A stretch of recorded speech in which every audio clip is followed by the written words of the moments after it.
The gunshot echoed across the valley like thunder, shattering the peaceful stillness of the Montana wilderness just as Paige Zimmerman's world collapsed around her. She stood frozen on the porch of her small homestead, the letter in her trembling hands bearing news that her beloved Lucas Jenkins had been arrested for a murder he couldn't possibly have committed. It was 1875, and Hangtown, Montana had grown from a mining settlement into a respectable frontier town over the past decade. The silver boom had brought prosperity to some, desperation to others, and with it, the inevitable clash of interests that define the American West. "They're going to hang him next week," Paige whispered to herself, her voice catching on the words. At 23, she had already endured more hardship than most women twice her age, but nothing compared to this. Lucas was everything to her: honest, hardworking, and incapable of the cold-blooded murder of which he stood accused. The letter, delivered by a sympathetic deputy who'd ridden half the night to bring it to her, detailed how Lucas had been found standing over the body of Harold Whitley, the wealthy mine owner and most powerful man in Hangtown. The smoking gun in Lucas's hand had been enough for the sheriff to throw him in jail and for the judge to set a hasty trial date. Justice moved quickly on the frontier, especially when influential men demanded it. Paige crushed the letter in her fist. 4 years they'd been together, building their ranch from nothing but hard work and hope. She knew Lucas better than anyone knew his heart, his dreams, his very soul. He was no killer. "Miss Paige," the voice of young Tommy, their ranch hand, broke through her thoughts. "I heard about Mr. Lucas." "What are we going to do?" Paige straightened her spine, feeling steel replace the fear in her bones. "I'm going to Hangtown. I'm going to clear his name." Tommy's eyes widened. "But Miss Paige, it's 3 days hard riding, and with bandits on the North Trail, then I'll take the South Pass," she said, already moving toward the barn. "I need you to stay here, Tommy. Look after the place. I'll be back with Lucas before you know it." Within the hour, Paige had changed into her riding clothes, sturdy denim trousers that had once belonged to her father, a cotton shirt, and a leather vest that Lucas had given her last Christmas. Her long auburn hair was braided tightly and tucked under a wide-brimmed hat. In her saddlebags, she packed provisions for the journey, her father's old Colt revolver, and the small amount of money they had saved. As she mounted her mare, Starlight, Tommy handed her a canteen of water. "Miss Paige," he said hesitantly, "what if you can't prove he's innocent?" Paige looked down at the boy, his face etched with worry. "Lucas Jenkins is the most honorable man I've ever known, Tommy. Someone framed him, and I aim to find out who and why."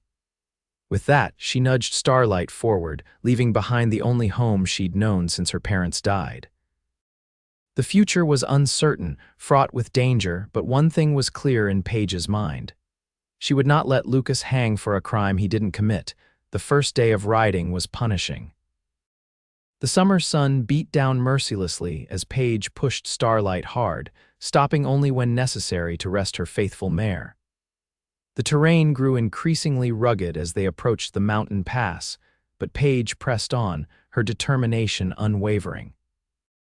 As dusk approached, she made camp in a small clearing, tethering Starlight nearby and building a modest fire. Sleep came fitfully, her dreams haunted by images of Lucas behind bars, of a noose being prepared, of being too late. Dawn found her already back in the saddle, her muscles protesting but her resolve stronger than ever. By midday, she had reached Wilson's trading post, a small outpost that served travelers and trappers in the area. "Well, if it ain't Paige Zimmerman," said Elijah Wilson, the grizzled owner, as she dismounted. "Heard about your man, terrible business." Paige tied Starlight to the hitching post. "It's a mistake, Mr. Wilson. Lucas wouldn't kill anyone, least of all in cold blood." Wilson scratched his beard. "Harold Whitley had plenty of enemies. Word is, Lucas and him had some fierce words the day before over water rights." "They did," Paige acknowledged, following the older man inside the trading post. "But Lucas wouldn't resort to murder over a dispute. There's got to be more to the story." "Might be," Wilson said, pouring her a cup of coffee. Whitley wasn't known for his fairness in business. Some say he was squeezing the small ranchers dry, forcing them to sell out. Your place would be next, I reckon. Paige's hands tightened around the cup. Do you think that could be why someone wanted him dead? To stop him from taking over more land? Wilson shrugged. Could be, but Whitley had partners men just as greedy as he was. One in particular, James Blackburn, has been buying up properties left and right. Rumor has it he and Whitley had a falling out recently. Blackburn, Paige repeated, committing the name to memory. What else can you tell me about him? Not much that's good, Wilson admitted. Cold-hearted businessman, came from back east about 5 years ago. Made his fortune in railroads before turning to mining. He's got the sheriff in his pocket, from what folks say. Paige felt a chill despite the warmth of the coffee. If the sheriff was corrupt, Lucas's chances were even slimmer than she'd feared. Thank you, Mr. Wilson, she said, finishing her coffee. I should get back on the trail if I want to reach Hangtown by tomorrow night. Wilson studied her face. You be careful, girl. Men like Blackburn don't take kindly to folks meddling in their affairs, and a woman traveling alone. Well, there's all kinds of dangers. I can handle myself, Paige assured him, patting the revolver holstered at her hip. Her father had taught her to shoot before she could even ride, and years of ranch work had made her strong and resilient. Back on the trail, Paige's mind raced with new questions. If Blackburn and Whitley had been at odds, could Blackburn have killed Whitley and somehow framed Lucas? But why Lucas specifically? What connected her cowboy to these powerful men beyond a simple water dispute? The answers lay in Hangtown, and every hour that passed brought Lucas closer to the gallows. Paige rode harder, pushing both herself and Starlight to their limits. As night fell on the second day, Paige made camp on a ridge overlooking a valley. From here, she could see the distant lights of smaller settlements, pinpricks of civilization in the vast wilderness. Somewhere ahead lay Hangtown and Lucas. She was preparing a meager supper of jerky and hardtack when she heard the snap of a twig nearby. In an instant, her revolver was in her hand. Come out slow, she called, her voice steady despite the fear coursing through her veins. I'm armed and I ain't afraid to shoot. Easy there, madam, came a deep voice, and a man stepped into the circle of firelight, hands raised. He was tall and lean, with weathered features that spoke of a life spent outdoors. A deputy's badge gleamed on his chest. Name's Deputy Marshal Peter Ross. I don't mean you no harm. Paige kept her revolver trained on him. What's a deputy marshal doing skulking around a ladies' camp after dark? Ross lowered his hands slowly. I spotted your fire from the trail, thought I'd make sure you weren't outlaws. It's not safe for a woman to be traveling alone in these parts. I can take care of myself, Paige said, but she lowered her weapon slightly. I can see that, Ross said with a hint of admiration. Mind if I share your fire for a spell? Been riding since dawn. After a moment's consideration, Paige nodded. The marshal could be a valuable source of information, and she sensed no immediate threat from him. Ross tethered his horse near Starlight and settled by the fire. So what brings a young woman out here all alone, if you don't mind me asking? Paige hesitated, unsure how much to reveal. I'm heading to Hangtown. Hangtown, Ross repeated, his expression thoughtful. That's a hard ride from here, must be important business. It is, Paige said firmly. My friend is in trouble. He's been accused of something he didn't do. Recognition dawned in Ross's eyes. You're talking about Lucas Jenkins, aren't you? The cowboy they arrested for killing Harold Whitley. Paige tensed, her hand moving back toward her revolver. How did you know? Word travels fast, Ross said, and there aren't many cases of innocent men being railroaded that would bring a woman riding hell for leather across dangerous territory. He studied her face in the firelight. You're Paige Zimmerman, Lucas's sweetheart. I am, she admitted, seeing no point in denying it, and Lucas is innocent. I'm going to prove it before they hang him. Ross was quiet for a long moment, stirring the fire with a stick. It won't be easy. The evidence against him is strong. But not irrefutable, Paige insisted. Lucas wouldn't kill anyone, especially not over a water dispute. Someone framed him, and I intend to find out who. Ross sighed. I've been chasing a gang of outlaws for the past month, the Carson gang. They've been hitting banks and stage coaches all through the territory. Last I heard, they were headed toward Hangtown. What does that have to do with Lucas? Paige asked, confused. Maybe nothing, Ross admitted, but Whitley's death wasn't just a shooting. His safe was emptied too. The killer took nearly $10,000 in cash and gold. Paige felt a surge of hope. Lucas doesn't need money, our ranch is doing well enough, and he would never steal. I believe you, Ross said, surprising her. That's why I'm wondering if these two cases might be connected. The Carson gang is known for violence, and they've killed before.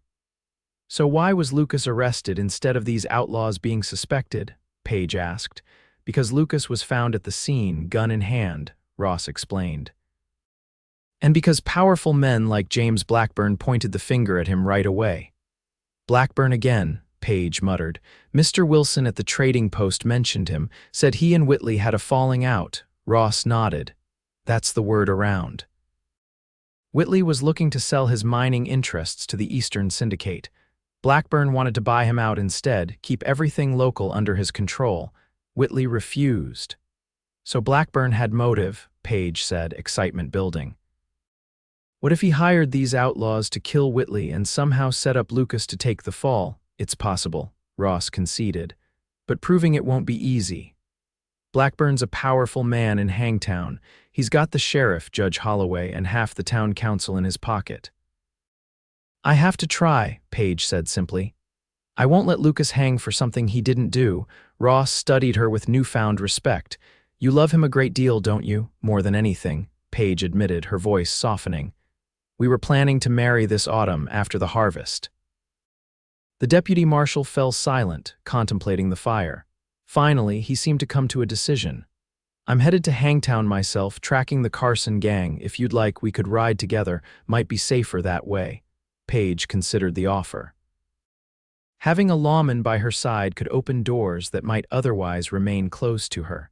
And if the Carson gang was somehow involved in Whitley's murder, Ross's investigation might help clear Lucas's name. I'd be obliged, Deputy Ross, she said at last. But I want to be clear, I'm not giving up on Lucas, no matter what evidence you think you have. Ross nodded. Fair enough, and call me Peter. If we're going to be traveling together, we might as well be friendly. The next morning, they set out at first light. With Peter leading the way through shortcuts he knew, they made better time than Paige had expected.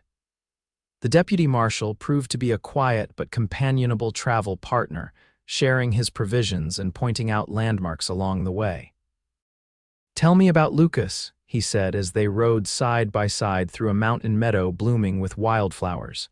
How did you two meet? A smile touched Paige's lips at the memory. It was at the county fair 3 years ago. I was 19, stubbornly trying to run my parents' ranch by myself after they passed from the fever. Lucas had just started working as a ranch hand for the millers nearby. Love at first sight? Peter asked, a hint of teasing in his voice. Paige laughed. Hardly. He tried to tell me I was training my horse all wrong. I told him exactly what he could do with his advice. I bet that went over well. He just laughed, Paige said, remembering Lucas's bright eyes crinkling at the corners. Said I had more spirit than sense, but he admired both. Then he asked if he could call on me properly sometime. And you said yes, Peter guessed. Not right away, Paige admitted. But he was persistent, started showing up to help with the harder chores, fixed my roof before winter, brought me a puppy when my old dog died. Eventually, I couldn't remember why I'd ever said no. Peter nodded thoughtfully. Sounds like a good man. The best, Paige said softly. That's why I know he couldn't have done this terrible thing. Lucas values life. He wouldn't take one, especially not for money or over a business dispute. They rode in silence for a while, each lost in their own thoughts. As the sun began to set, the outline of Hangtown appeared in the distance, a collection of buildings nestled in a valley, smoke rising from chimneys, the tall structure of a mine headframe visible against the dusky sky. We'll be there by nightfall, Peter said, but perhaps we should wait until morning to go into town. After dark, with emotions running high, it might be safer. Paige shook her head firmly. Every minute counts, the trial's set for the day after tomorrow. I need to see Lucas tonight, let him know I'm here. Peter looked like he wanted to argue but thought better of it. All right, but we need to be smart about this. The sheriff isn't exactly friendly toward strangers asking questions, especially about his prize prisoner. Then what do you suggest? Paige asked. I know someone, Peter said after a moment's thought. An old friend who runs the newspaper in Hangtown, Olivia Carter. She might be able to help us get to Lucas without raising too many eyebrows. As darkness fell, they rode into Hangtown. Despite the late hour, the main street was alive with activity saloons doing brisk business, miners fresh off their shifts looking for entertainment, ladies of the night calling from balconies. Paige kept her hat pulled low, aware that a woman in men's clothing would attract unwanted attention. They left their horses at the livery and made their way to a modest building with a sign that read Hangtown Herald above the door. A light still burned in the window. Peter knocked, and after a moment a woman's voice called out, "We're closed, come back tomorrow." "It's Peter Ross, Liv," he called back. "Open up." There was a pause, then the sound of a bolt being drawn. The door opened to reveal a woman in her 30s with intelligent eyes and ink-stained fingers.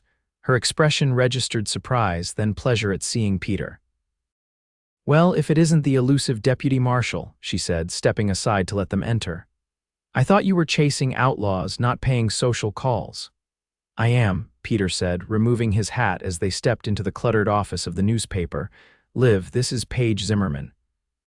Paige, meet Olivia Carter, editor and proprietor of the Hangtown Herald. Olivia's eyebrows rose as she took in Paige's appearance.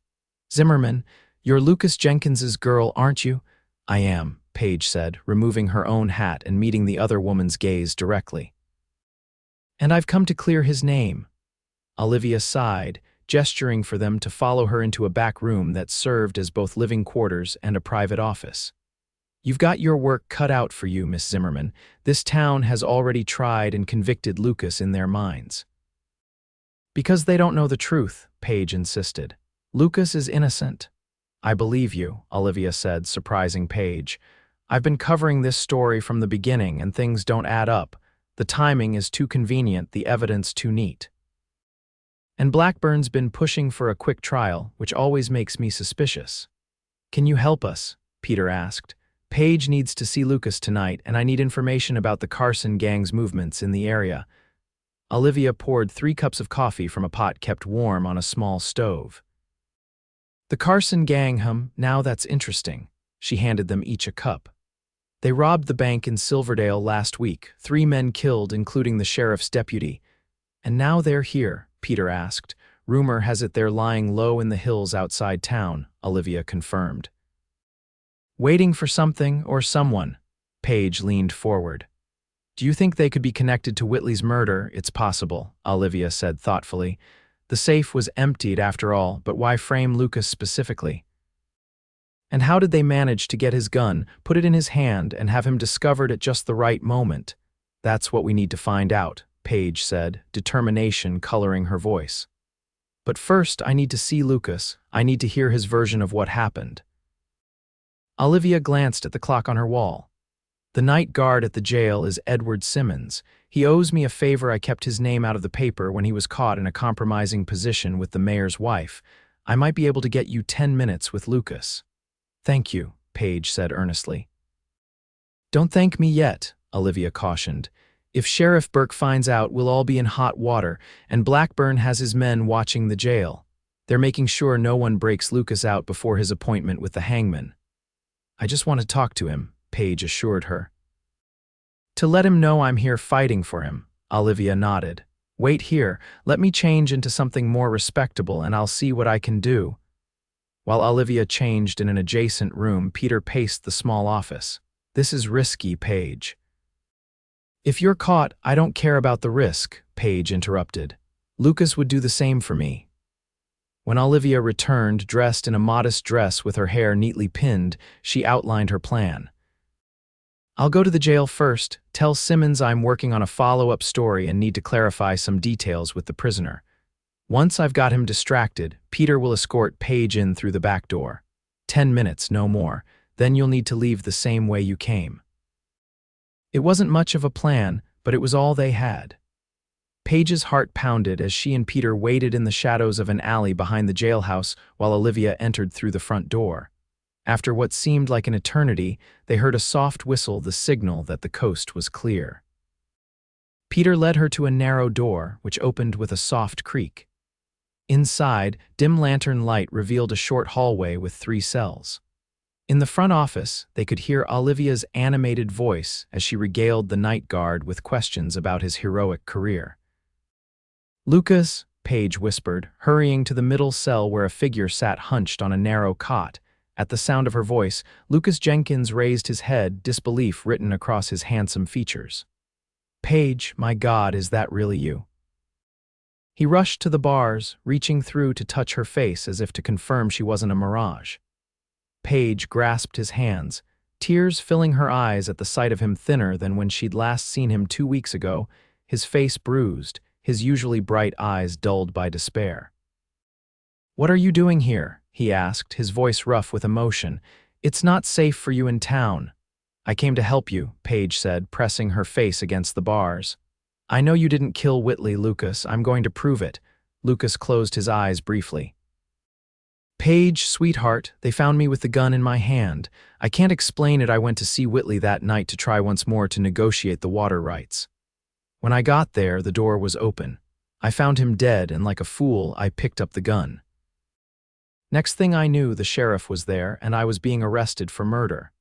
"Someone framed you," Paige insisted, "and I think it might be connected to the Carson gang. They robbed a bank in Silverdale last week." "The Carson gang," Lucas repeated, confusion evident in his voice. "What would they want with me?" "Maybe nothing," Peter interjected quietly from where he stood watch. "Maybe you were just convenient, or maybe there's more to it." Lucas noticed Peter for the first time. "Who are you?" "Deputy Marshal Peter Ross," he said. "I'm tracking the Carson gang. Their trail led here around the same time Whitley was killed." "And you think they did it?" Lucas asked, a glimmer of hope in his eyes. "It's possible," Peter acknowledged. "The timing fits and they've killed before, but we need to understand why they'd frame you specifically." Lucas shook his head. "I've never had dealings with outlaws. I'm just a rancher." "What about Blackburn?" Paige asked. "Olivia says he's been pushing for a quick trial. Did you have any run-ins with him before this happened?" A shadow crossed Lucas's face. "Blackburn approached me about selling our ranch about a month ago. Offered a fair price, but I turned him down. It's our home, Paige. I couldn't sell it out from under you." "Did he threaten you?" Peter asked sharply. "Not in so many words," Lucas said. "But he made it clear he wasn't used to being refused, said I'd regret not taking his offer when I had the chance." Paige and Peter exchanged glances. "That could be motive to want you out of the way," Peter said. "If you're hanged for murder, the ranch would eventually go up for sale. Blackburn could buy it for a fraction of what he offered you." "But murder," Lucas shook his head, "that's extreme even for a man like Blackburn." "We need to find out more about the connection between Blackburn and the Carson gang," Paige said, "if they're working together somehow." "Time's up," Peter warned as they heard footsteps approaching from the front office. "We need to go." Paige clutched Lucas's hands tightly. "I'm going to get you out of here, I promise. Just hold on a little longer." "Paige," Lucas said urgently as she started to pull away, "be careful. If Blackburn is behind this, he's more dangerous than we thought. Don't take any risks for my sake." "Too late," Paige said with a small smile. "I love you, Lucas Jenkins, and I'm not going to let them hang you for something you didn't do." "I love you too," Lucas whispered as she slipped away, following Peter back through the rear door just as the guard's voice grew louder in the front office. Outside in the alley, Paige took a deep breath, steadying herself. Seeing Lucas behind bars, knowing how close he was to death, had made everything more real and more urgent. "We need a plan," she said to Peter as they made their way back to Olivia's office. "The trial is the day after tomorrow. That doesn't give us much time to find evidence clearing Lucas's name. First, we need to understand exactly what happened the night Whitley died," Peter said. "The official story might not tell us everything." When they returned to the newspaper office, Olivia was already there, looking pleased with herself. "Simmons is more talkative than I remembered," she said, hanging up her shawl, "and quite helpful when he thinks he's impressing a lady journalist. What did you learn? Paige asked eagerly. Enough to know the official story stinks worse than week-old fish, Olivia said, retrieving a notebook from her desk. According to Simmons, Sheriff Burke wasn't the first person at the scene after Whitley's death. One of Blackburn's men, a thug named Riley, was the one who found Lucas standing over the body and went to get the sheriff. That seems convenient, Peter remarked. Too convenient, Olivia agreed. Especially since Riley was supposedly just passing by Whitley's house at 11 o'clock at night. So Blackburn's man discovers Lucas at the scene, Paige said, pacing the small office. That strengthens the connection to Blackburn, but we still don't know if or how the Carson gang fits into all this. I might have something on that too, Olivia said. One of my sources at the saloon mentioned seeing strangers in town the day before Whitley's murder. Men who kept to themselves, spent freely, and left shortly after the killing. That could be the Carson gang, Peter said, excitement coloring his voice. Did your source give descriptions? Better than that, Olivia said with a smile. The bartender at the Silver Dollar remembered one of them had a distinctive scar across his right cheek. Sound familiar? Peter's eyes widened. That's Mark Carson himself, the leader of the gang. So the Carson gang was definitely in Hangtown when Whitley was killed, Paige said. But was it coincidence, or were they hired to do the job? We need to find out if there's any connection between Blackburn and the Carson gang, Peter said. Any history, any dealings in the past. That won't be easy, Olivia cautioned. Blackburn keeps his business private, and if he is working with outlaws, he'd be even more careful to hide the evidence. Paige thought for a moment. What about Whitley's house? Has anyone searched it thoroughly since the murder? The sheriff did a cursory search, Olivia said. Found the empty safe, collected the evidence against Lucas, and called it done. Blackburn's had the place locked up since says he's protecting his business partner's property until the estate is settled. We need to get inside that house, Paige said decisively. If there's any evidence connecting Blackburn to either the Carson gang or Whitley's murder, that's where we'll find it. Peter looked skeptical. Breaking into a dead man's house, that's risky, Paige. Not as risky as letting an innocent man hang, she countered. Besides, we won't be breaking in. Olivia, do you think you could get us in legally? Perhaps under the pretense of writing a detailed account of the crime for your newspaper, Olivia considered this. I could approach Judge Holloway tomorrow morning. He's vain enough to be flattered by the idea of his important case being documented for posterity. If I suggest that detailed reporting will ensure the public understands justice was properly served. That might work, Peter agreed. But we'd need to be quick and thorough. And we need to find out more about Riley, Paige added. Blackburn's man who conveniently found Lucas at the scene. Where does he spend his time? Who does he talk to? The saloons, Olivia said immediately. Riley's a drinker with a loose tongue, especially around pretty faces. I've used him as a source before, though I've always taken his information with a healthy dose of skepticism. A plan began to take shape. Olivia would approach Judge Holloway in the morning to secure permission to visit Whitley's house. Peter would continue his official investigation into the Carson gang's activities, focusing on any possible connection to Blackburn. And Paige, disguised as one of Olivia's assistants, would see what information she could extract from Riley at the saloon.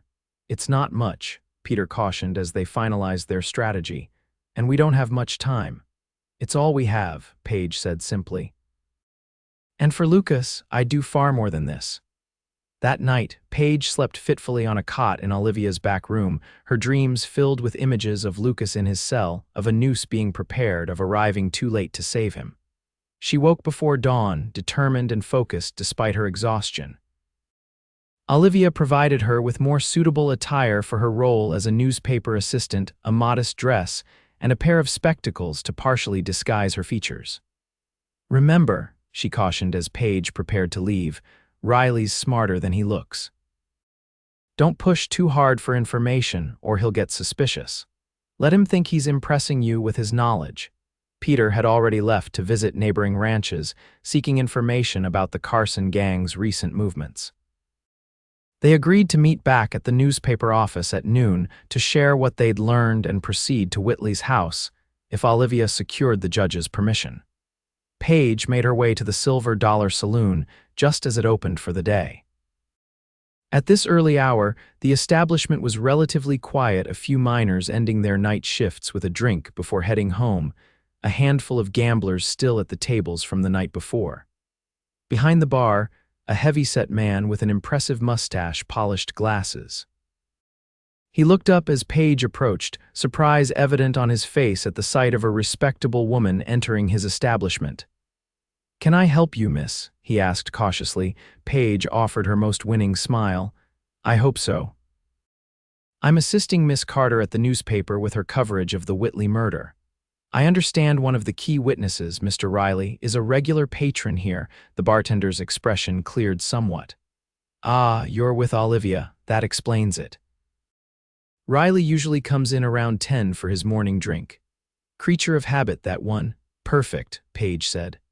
"I'll wait if that's all right. Perhaps I could have some coffee in the meantime." The bartender nodded, pouring her a cup from a pot kept warm on a small stove behind the bar. Paige chose a table with a good view of both the entrance and the bar, and settled in to wait, reviewing the questions she wanted to ask. True to the bartender's prediction, at precisely 10 o'clock, the saloon doors swung open and a man sauntered in. He was tall and broad-shouldered, with a face that might have been handsome if not for the perpetual sneer that twisted his features. He wore expensive clothes, too expensive for an ordinary ranch hand, and carried himself with the confidence of a man who knew he was protected. "The usual, Sam," he called to the bartender, who was already pouring a whiskey. As Riley took his drink to a corner table, Paige gathered her courage and approached him. "Mr. Riley, I wonder if I might have a word." Riley looked up, his eyes traveling over her in a way that made Paige's skin crawl. "Well now," he drawled, "what can I do for a pretty little thing like you?" Paige forced a smile, reminding herself that this was for Lucas. "My name is Margaret," she lied smoothly. "I work for Miss Carter at the newspaper. We're preparing a comprehensive account of the Whitley murder case, and as the person who discovered the crime, your perspective would be invaluable." Riley's expression shifted from leering interest to wariness. "I already told the sheriff everything I know." "Of course," Paige said, taking a seat across from him without waiting for an invitation. "But newspaper readers love details, the human element. How did you feel when you discovered such a terrible scene? Were you afraid the killer might still be present? Your courage in such a situation is truly admirable." Flattery, as Olivia had suggested, proved effective. Riley's chest puffed out slightly. "Well, I ain't one to scare easy. When I saw that door ajar, I knew something wasn't right. Whitley was particular about security, especially with all that money in his safe." "So the door was open when you arrived?" Paige asked innocently. "Was that what drew your attention to the house?" "That's right," Riley said, taking a deep drink of whiskey. "I was just passing by, heading back to Mr. Blackburn's place after delivering a message in town." "At 11 at night?" Paige asked, keeping her tone merely curious rather than suspicious. Riley hesitated. "Important business doesn't always keep regular hours, Miss Margaret." "Of course not," Paige agreed quickly. "Mr. Blackburn must be a very demanding employer, but I'm sure he values your loyalty and discretion." "That he does," Riley said, visibly relaxing again. "Pays well for both." "I imagine he was particularly grateful for your quick action that night," Paige continued. "Finding the murderer right at the scene, that's remarkable luck." Something flickered in Riley's eyes, a momentary uncertainty that Paige almost missed. "Yeah, well, right place, right time, I guess." "Indeed," Paige said, "though I've always wondered about the timing. Mr. Jenkins had only just arrived, according to his statement. If he'd killed Mr. Whitley and stolen the money, why would he still be standing there when you arrived?" Riley shrugged, but his fingers tightened around his glass. "Maybe he was admiring his handiwork, or maybe he heard me coming and didn't have time to run. Either way, he was caught red-handed." "And the money?" Paige asked. "Was there any sign of it?" "Nope," Riley said. "Safe was cleaned out." "Jenkins must have had an accomplice who took off with the cash while he finished the job." That seems unlikely for a man with no criminal history, Paige mused. Unless, did you notice anyone else in the area that night? Anyone suspicious? Riley's gaze sharpened. You ask a lot of questions for a newspaper assistant. Paige realized she'd pushed too far. She backtracked quickly. It's my job, Mr. Riley. Miss Carter expects thorough research, and our readers will want to understand every aspect of the case before Mr. Jenkins hangs. The mention of the hanging seemed to ease Riley's suspicions. Well, I didn't see nobody else, just Jenkins standing there with the smoking gun like the fool he is. One last question, if you don't mind, Paige said, sensing she was losing Riley's cooperation. Were you aware of any specific threats against Mr. Whitley, any business rivals who might have wished him harm? Riley snorted. Whitley had more enemies than friends in this town, but none with the guts to pull the trigger themselves. Jenkins had motive. That water dispute was getting nasty. An opportunity, he was there, gun in hand. Case closed. Paige nodded, rising to her feet.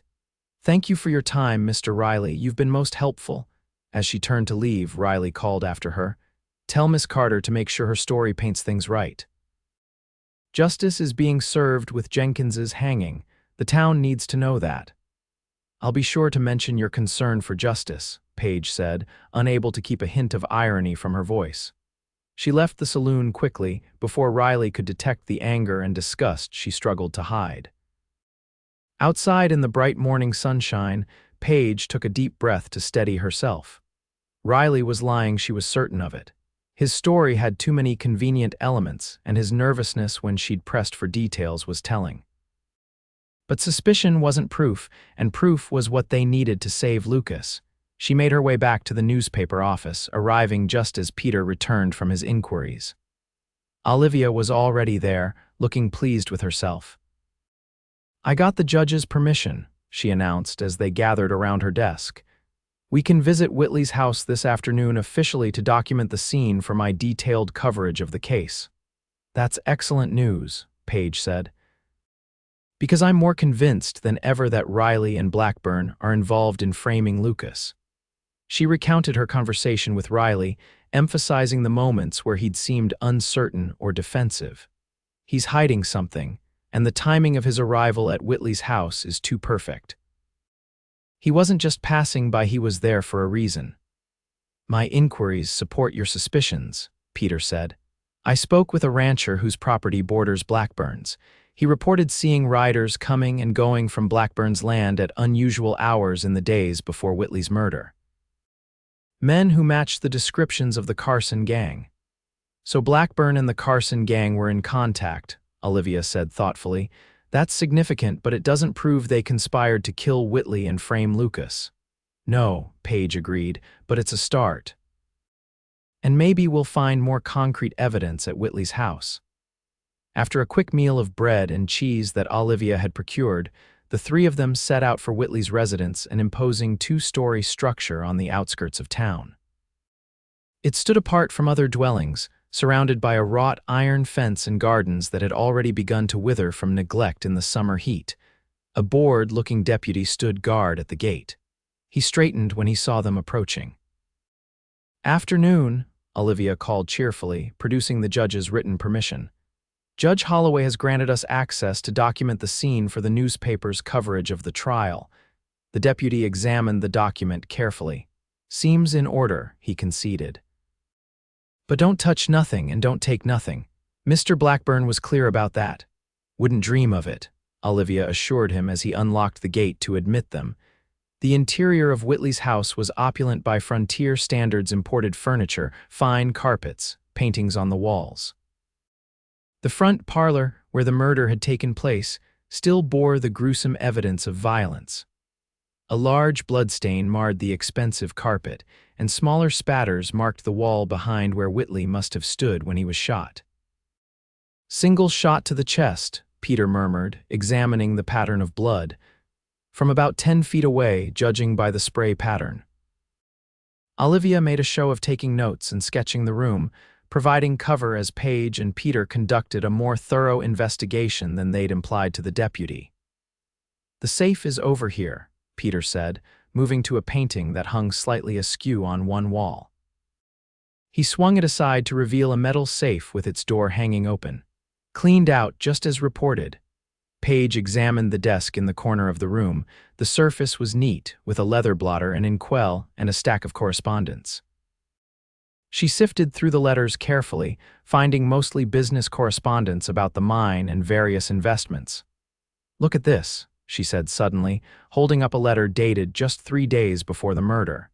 "It's from the Eastern Syndicate Olivia mentioned. They're offering to buy Whitley's mining interests for twice what they're worth." Peter came to look over her shoulder. That would have been a significant loss for Blackburn if Whitley had accepted. "And here's Blackburn's counter-offer," Paige said, finding another letter. Dated the day before the murder. Whitley wrote notes in the margin: "Insufficient, taking syndicate offer, meeting B, tomorrow to inform." So Whitley was planning to tell Blackburn he was selling to the syndicate, Olivia said, abandoning her pretense of sketching. "That's a powerful motive for murder." Paige continued searching the desk, opening drawers carefully. In the bottom drawer, partially hidden beneath a ledger book, she found something unexpected: a small leather pouch. Inside were several gold coins and a folded piece of paper. "What's this?" she murmured, unfolding the paper. It was a crude map showing a location in the hills outside town marked with an X. Written in the margin were the words "Carson final payment midnight June 15. June 15, Peter repeated. "That's the night Whitley was killed." "And Carson must refer to Mark Carson," Paige said, excitement building. "This is evidence that Whitley was planning to meet the Carson gang that night." "But why?" Olivia asked. "Was he hiring them for something or paying them off?" "Either way, it connects Whitley directly to the Carson gang," Peter said, "and if they were already in business together." "It changes everything," Paige finished. "What if the Carson gang killed Whitley on Blackburn's orders, then framed Lucas to throw suspicion off themselves? Riley could have been the connection, making sure Lucas was found at the scene before anyone else could discover the body." "We need to find out where the Carson gang is now," Peter said urgently. "If they're still in the area, they might have the money from Whitley's safe, evidence that could link them to the murder." Olivia carefully replaced the items in the desk, except for the map, which Peter pocketed. "We should go," she said, glancing toward the window where they could see the deputy pacing outside. "Before he gets suspicious." They thanked the deputy as they left, maintaining their cover as journalists documenting the case. Once they were safely away from Whitley's house, Paige couldn't contain her excitement. "This is it," she said. "Proof that the Carson gang was connected to Whitley. If we can find them, prove they killed him on Blackburn's orders." "It's still circumstantial," Peter cautioned. "A map and a note don't prove murder. We need more: a confession, the money from the safe, the real murder weapon." "The weapon is key," Olivia agreed. "Lucas's gun was found at the scene, but what if it wasn't the gun that actually killed Whitley? The sheriff never bothered to check if the bullet matched. He had his culprit, so why investigate further?" "We need to examine that bullet," Peter said decisively. "And we need to find the Carson gang. The map might lead us to their hideout," Paige suggested. "If they're still using the same location." "It's worth checking," Peter agreed, "but not until we've secured more evidence. Confronting a gang of armed outlaws without proof won't help Lucas." They returned to the newspaper office to plan their next moves. Time was running critically short. Lucas's trial was scheduled for the next morning, and without compelling evidence of his innocence, it would be a mere formality before his sentence was pronounced. "I need to see the bullet that killed Whitley," Peter said. "Sheriff Burke should have it in evidence." "Good luck getting him to show it to you," Olivia scoffed. "Burke's firmly in Blackburn's pocket." "He won't have to show me," Peter said grimly. "I'm a federal marshal investigating the Carson gang. I have the authority to examine evidence in related cases." "And while you're doing that," Paige said, "I want to return to the saloon. Riley was nervous this morning. If I can get him drinking, get him talking." "That's too dangerous," Peter objected immediately. "Riley already suspects you're more than a newspaper assistant. If he realizes who you really are, I'll be careful," Paige insisted. "And I'll have Olivia with me this time. Two women asking innocent questions over drinks. What could be more harmless? Peter looked unconvinced but didn't argue further. Fine, but at the first sign of trouble you leave. Immediately. Understood, Paige nodded, though in her heart she knew she'd risk far more to save Lucas. They agreed to meet again that evening to share what they'd learned and formulate a plan for Lucas's trial the next day. As Peter departed for the sheriff's office, Paige and Olivia prepared for their return to the Silver Dollar. "We need to be smarter this time," Olivia advised as they walked. "Let me take the lead with Riley. He knows me, trusts me to a point, and he enjoys showing off for a woman he thinks is impressed by him." The saloon was busier now as evening approached. They spotted Riley at his usual table, already well into his cups. Olivia approached him with a warm smile, Paige following slightly behind. "Mr. Riley," Olivia greeted him. "Just the man we were hoping to see. My assistant mentioned how helpful you were this morning." Riley straightened, his gaze lingering on Paige with narrowed eyes before returning to Olivia. "Miss Carter, didn't expect to see you in a place like this." "Research takes me to all sorts of interesting locations," Olivia said lightly, taking a seat without invitation. "May we join you?" "I'm hoping to include your heroic discovery of the murderer as a central element in my story." Riley's suspicion gave way to vanity. "Well, I suppose I could spare a few minutes, for the sake of the public record." Olivia signaled for drinks, and as they arrived, she skillfully guided the conversation, flattering Riley while subtly pressing for details about the night of the murder. "What I can't understand," she said after Riley had downed his second whiskey, "is why Jenkins would still be at the scene when you arrived. A man smart enough to plan a murder would surely flee immediately." Riley shrugged. "Some men freeze up after killing." "Or maybe he was looking for something else. The safe wasn't the only valuable thing in that house." "Oh," Olivia asked innocently, "was something else taken?" Riley hesitated, realizing he'd said more than intended. "Not that I know of, just speculating." "And the timing," Olivia continued. "It must have been fate that brought you past Whitley's house at exactly the right moment. Divine justice, one might say." "Something like that," Riley muttered, signaling for another drink. As the evening wore on and the whiskey flowed freely, Riley became increasingly talkative and increasingly careless. Paige, playing the role of dutiful assistant, quietly encouraged his boasting while Olivia extracted more details about his relationship with Blackburn. "Mr. Blackburn must be very grateful for your loyalty," Olivia remarked as Riley finished yet another drink. "Especially in such difficult times. Whitley's death must have been a terrible shock to him," Riley snorted. "Whitley had it coming. Getting greedy, thinking he could sell out to those eastern vultures without consequences. Mr. Blackburn must have been quite upset about that potential sale," Olivia probed. "Furious," Riley confirmed, his words slightly slurred. "Said nobody crosses him and walks away." "Especially not after what Whitley knew," Paige couldn't help herself. "What did Whitley know?" Riley's bleary gaze fixed on her.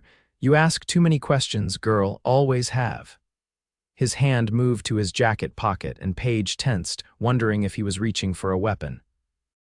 Instead, he withdrew a gold pocket watch, an expensive item that seemed out of place with his otherwise rough appearance. Olivia gasped softly beside her. "That's Harold Whitley's watch," she said, recognition clear in her voice. "I've seen him check it 100 times during town council meetings. It has his initials engraved on the back." Riley looked down at the watch as if seeing it for the first time, his face paled beneath its weather-beaten tan. "You're mistaken," he said, stuffing the watch back into his pocket. "This was a gift from Mr. Blackburn for loyal service." "A very specific gift," Olivia said, her tone hardening. "One that belonged to his murdered business partner." Riley stood abruptly, swaying slightly from the alcohol. "I think we're done here, ladies. I've said all I'm going to say about that night." "Of course," Olivia said smoothly, rising as well. "Thank you for your time, Mr. Riley. You've been most informative." As they left the saloon, Paige could barely contain her excitement. "The watch, Olivia. That's concrete evidence connecting Riley and, by extension, Blackburn to Whitley's murder." "It's something," Olivia agreed, But Riley will deny it, claim Blackburn gave it to him after Whitley's death. We need more. But it's a start, Paige insisted. Combined with the map and the note about the Carson gang, it builds a picture of conspiracy. They hurried back to the newspaper office where Peter was waiting for them, his expression grim but determined. I examined the bullet, he said without preamble. It didn't come from Lucas's gun. Paige's heart leapt. Are you certain? Absolutely, Peter confirmed. Lucas carries a Colt .45. The bullet that killed Whitley was from a Smith & Wesson .38, a much smaller caliber. Sheriff Burke either never checked or deliberately ignored the discrepancy. That's proof Lucas is innocent, Paige said, hope surging through her. It's proof he didn't fire the shot that killed Whitley, Peter corrected. But it doesn't prove who did. And Burke will fight this claim I'm mistaken, that the evidence was contaminated, anything to save face. We need more, Olivia agreed, but we're building a case. Riley has Whitley's pocket watch. I recognized it tonight at the saloon. He claimed it was a gift from Blackburn for loyal service. Peter's eyebrows rose. That's significant if we can get a warrant to search Riley. There's no time for warrants, Paige said urgently. The trial is tomorrow morning. We need to find the Carson gang tonight, see if they have the money from Whitley's safe. That would be the final link proof they committed the robbery, while Riley and Blackburn arranged for Lucas to be framed. Peter studied the map they'd found in Whitley's desk. This location is about 2 hours' ride from town. If the Carson gang is still there, it's our best lead, Paige insisted. We have to try. Peter hesitated, clearly weighing the risks. It's dangerous, Paige. These men are killers. So are Blackburn and Riley in their way, she countered. And if we do nothing, an innocent man, the man I love, will hang tomorrow. I'm willing to take the risk. After a moment, Peter nodded. All right, but we do this my way. I'm the law here and you follow my lead. No heroics. They gathered what supplies they could. Olivia provided food and water, Peter checked his weapons, and Paige changed back into her riding clothes. As they prepared to leave, Olivia pressed a small derringer into Paige's hand. Just in case, she said quietly. I keep it for protection. These are dangerous times, especially for women who ask too many questions. With hasty goodbyes and promises to return before dawn, Peter and Paige slipped out of town on their horses. The moon was bright enough to illuminate their path as they followed the crude map toward the hills where the Carson gang was supposedly hiding. If they're still there, Peter said as they rode, we observe only. I need to assess their numbers, their defenses. Then we return to town and I'll deputize a proper posse. There's no time for that, Paige argued. Lucas's trial starts at 9 tomorrow. If we can't present evidence by then, getting ourselves killed won't help Lucas, Peter interrupted firmly. I understand your urgency, Paige, but we need to be smart about this. They fell into tense silence as they rode deeper into the hills. The terrain grew rougher, forcing them to slow their pace. Finally, as they crested a ridge, Peter held up his hand in a signal to stop. Below them, nestled in a small valley, was a cabin with light glowing from its windows. Several horses were tethered nearby, and a man with a rifle patrolled the perimeter, a lookout. That's them, Peter whispered. I recognize the black stallion. It belongs to Mark Carson himself. What now? Paige asked, her heart racing with a mixture of fear and determination. We need to get closer, see if we can overhear anything, Peter decided, but carefully leave the horses here.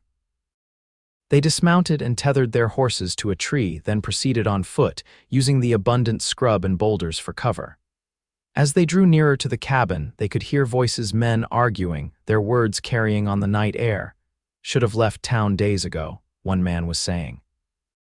Job's done, we got paid. Hanging around is asking for trouble. We leave when I say we leave, replied a deeper voice, commanding, authoritative. Blackburn hasn't delivered the second half of the payment yet. He will, said a third voice. He always keeps his word. Besides, Jenkins hangs tomorrow. Once he's dead, there's no risk to any of us. Paige felt a chill run through her at the casual discussion of Lucas's execution. Peter touched her arm, signaling for absolute silence as they crept even closer, finding position behind a large boulder about 50 yards from the cabin. Through a window, they could see three men inside, one tall and imposing with a distinctive scar across his cheek, unmistakably Mark Carson himself. The others were clearly members of his gang. On the table between them lay stacks of money and gold coins, the contents of Whitley's safe. "There's our evidence," Peter whispered. "They have Whitley's money." "We need to hear more," Paige urged, "something that explicitly connects them to the murder and to Blackburn." As if in answer to her wish, the conversation inside the cabin continued. "I still don't understand why Blackburn wanted that particular rancher framed," one of the men said. "Seemed like extra work for no reason." "Who cares?" another replied. "He paid extra for it. All we had to do was kill Whitley, take the money, and leave Jenkins's gun at the scene." Riley handled the rest, made sure Jenkins was found with the gun in his hand before anyone else could discover the body. "And Jenkins hangs while we ride away rich men," Carson concluded with a laugh. "Perfect plan." Peter and Paige exchanged glances of triumph. This was exactly what they needed: direct confirmation of the conspiracy from the killers themselves. Carefully, they began to retreat. They had the evidence now. They needed to get back to town to present it to Judge Holloway before the trial began. But as they backed away, Paige's foot dislodged a small stone, sending it tumbling down the slope with a clatter that seemed deafening in the quiet night. Instantly, the lookout's voice rang out. "Someone's out there. Run," Peter hissed, drawing his revolver. "Get to the horses." They fled through the darkness, the shouts of the outlaws and the crack of gunfire following them. Paige's heart pounded in her chest as she ran, ducking behind boulders when bullets whistled too close. Peter returned fire, providing covering shots as they retreated. When they reached their horses, they mounted quickly and spurred them into a gallop, racing down the hillside as the outlaws gave chase. Behind them, they could hear hoofbeats. The Carson gang was in pursuit. "We need to split up," Peter called across to her as they rode. "I'll lead them away. You get back to town, find Olivia and Judge Holloway. Tell them everything we heard." But Paige began to protest. "No time to argue," Peter insisted. "Lucas's life depends on this information reaching the judge. I'll be right behind you." Before she could object further, Peter veered sharply to the left, firing his revolver in the air to draw attention. The ruse worked. Most of the pursuing riders followed him, assuming he was the greater threat as the armed marshal. With a silent prayer for Peter's safety, Paige urged Starlight faster, taking a different trail that would lead her back to Hangtown. One rider had broken off from the main group to follow her. She could hear him gaining ground. She leaned lower over Starlight's neck, urging the mare to greater speed. The pursuing rider drew closer, close enough that Paige could hear his horse's labored breathing. She reached for the derringer Olivia had given her, prepared to defend herself if necessary. "Stop, woman," the man shouted. "Or I'll shoot you out of that saddle." Paige ignored the threat, pushing Starlight harder. The trail narrowed ahead, winding between rocky outcroppings. If she could reach that section, she might be able to lose her pursuer in the more complex terrain. A shot rang out, the bullet whistling past her ear. Paige ducked instinctively but kept riding. Another shot followed, this one striking a tree trunk as she swerved Starlight around a bend in the trail. The narrow section loomed ahead. Paige guided Starlight into it, the mare's hooves sure despite the treacherous footing. Behind her, she heard the outlaw curse as his larger horse struggled with the tight passage. She emerged from the narrows onto a wider trail and spurred Starlight to an even faster pace. The sounds of pursuit grew fainter as she put distance between herself and the outlaw. By the time she reached the outskirts of Hangtown, the night was silent behind her. She had lost her pursuer. The town was mostly dark, with only the saloons still showing light at this late hour. Paige rode directly to Olivia's office, relief washing over her when she saw a lamp still burning in the window. "Olivia," she called, dismounting hastily and pounding on the door. "It's Paige." The door opened almost immediately, revealing Olivia's worried face. "Thank God," she breathed, pulling Paige inside. "I was getting concerned. Where's Peter?" "He led the Carson gang away so I could escape," Paige explained breathlessly. "We found them, Olivia. We heard everything. They admitted to killing Whitley on Blackburn's orders and framing Lucas." Riley was part of it too. Olivia's eyes widened. That's extraordinary, but will your testimony be enough? It's your word against theirs. The Carson gang had Whitley's money, Paige said, and we know the bullet that killed Whitley couldn't have come from Lucas's gun. Combined with Riley having Whitley's watch and the map from Whitley's desk, it has to be enough. We need to wake Judge Holloway, Olivia decided. Now, before Blackburn or Riley realizes what we know. They hurried through the darkened streets to the judge's residence, a comfortable house on the respectable side of town. Despite the late hour, they pounded on his door until lights appeared within, and the judge himself, wrapped in a dressing gown, answered. "Miss Carter." He said, blinking in confusion. "What is the meaning of this intrusion at such an hour? Your Honor, I apologize for disturbing you," Olivia said formally. "But we have discovered evidence that proves Lucas Jenkins is innocent of Harold Whitley's murder, evidence that cannot wait until morning." The judge hesitated, then sighed and stepped aside to admit them. "This had better be important enough to justify waking me in the middle of the night." In his study, Paige and Olivia laid out everything they had discovered: the mismatched bullet, Riley's possession of Whitley's watch, the map indicating a meeting with the Carson gang, and finally, Paige's account of overhearing the outlaws confess to the murder and framing of Lucas. "This is troubling," Judge Holloway admitted when they had finished. "If what you say is true, a grave miscarriage of justice has nearly occurred." "It is true," Paige insisted. "Every word, and Deputy Marshal Ross can confirm it once he returns." "If he returns," the judge said grimly. "The Carson gang is not known for mercy toward lawmen." The thought sent a pang of worry through Paige, but she pushed it aside. "What matters now is stopping Lucas's execution. Will you postpone the trial, Your Honor?" The judge paced his study, clearly troubled. "Postponement alone isn't enough. If what you've told me is correct, James Blackburn and his man Riley are guilty of conspiracy to commit murder. That requires immediate action." "Then you believe us?" Olivia asked hopefully. "I believe there is sufficient doubt to warrant a full investigation," the judge said carefully. "I will have Sheriff Burke detain Riley for questioning and issue a warrant for James Blackburn's arrest. As for Jenkins, I will order him released into the custody of Deputy Marshal Ross pending the outcome of the investigation." "Sheriff Burke may resist," Olivia warned. "He's been firmly in Blackburn's corner throughout this case. Sheriff Burke serves at my pleasure," the judge said coldly.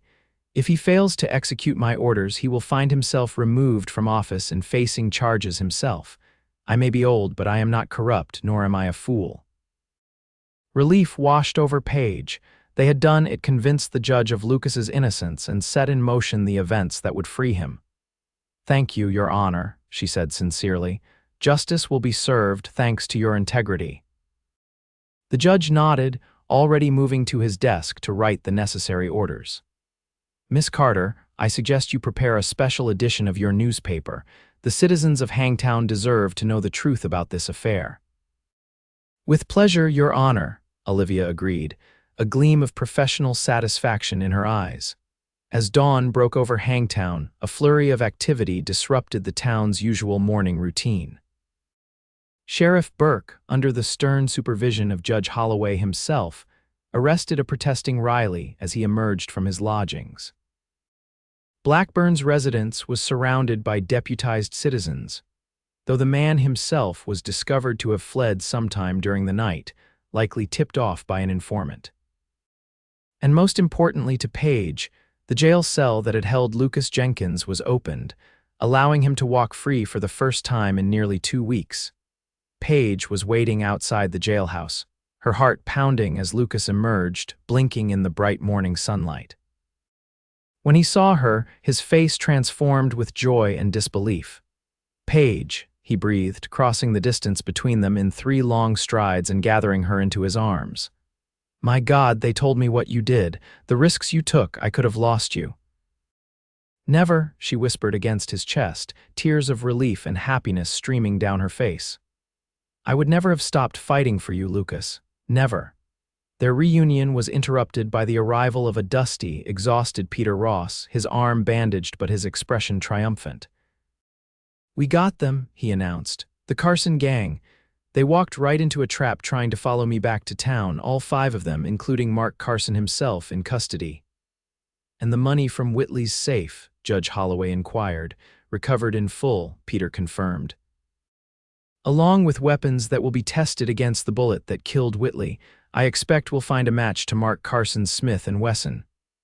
What about Blackburn? Lucas asked, keeping his arm firmly around Paige's waist. Fled, the judge admitted, but not for long, I expect. I've telegraphed descriptions to every law enforcement office within 100 miles. He won't get far. Indeed, word came 3 days later that Blackburn had been apprehended attempting to board a train in Denver.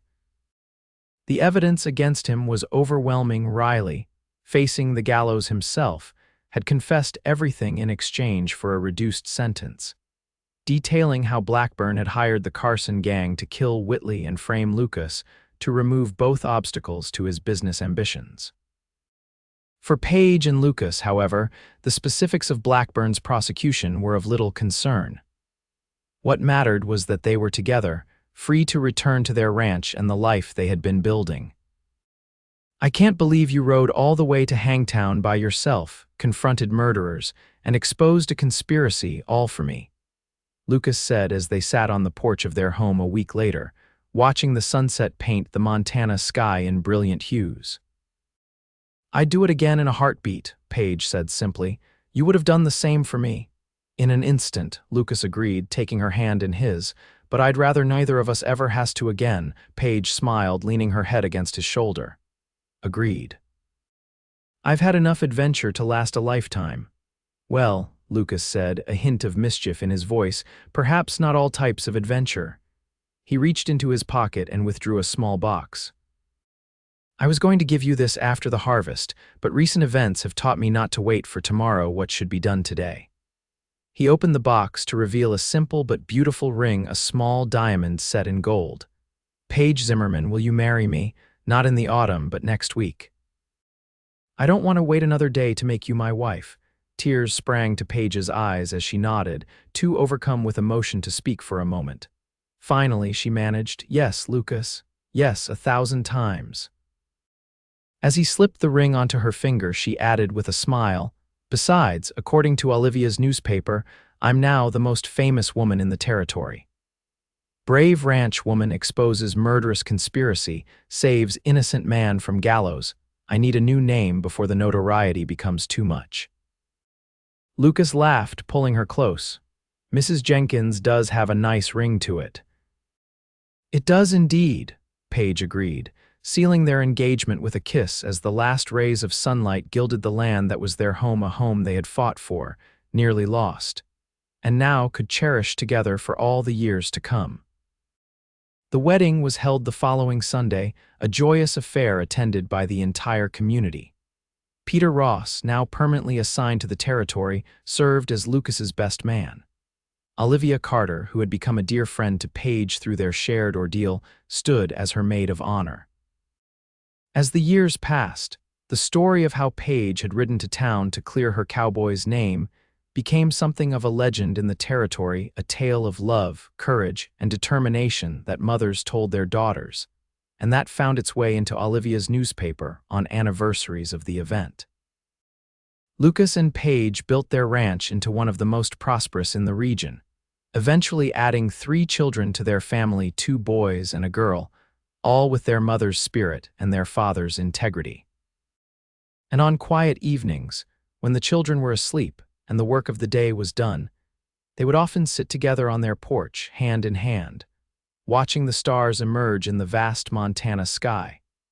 Grateful for each moment they had together, moments that might never have been, if not for a woman's unwavering belief in the man she loved and her courage to ride into danger to save him from a fate he didn't deserve.